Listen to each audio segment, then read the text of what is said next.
A group of primitive people are drilling wood for fire, and the old man reading the Holy Bible is God. The place where they live is actually God's sand table.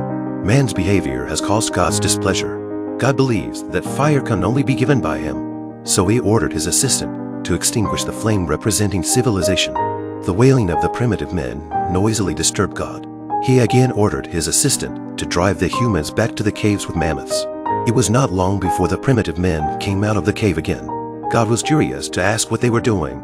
It turned out that it had rained on this continent for 3 years. It is a rain ritual.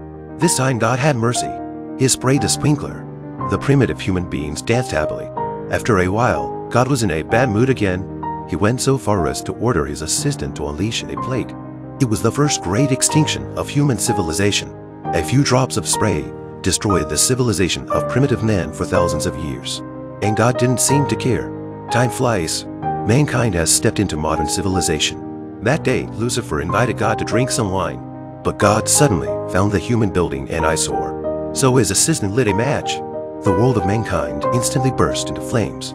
God even added to the fire. He was even happier as the humans crying out for help. Fire trucks rushed to the rescue. God wasn't quite satisfied with this disaster.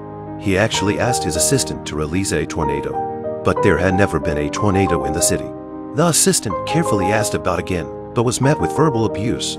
He had to set off a Category 10 tornado. The smoke from the tornado choked God's nose.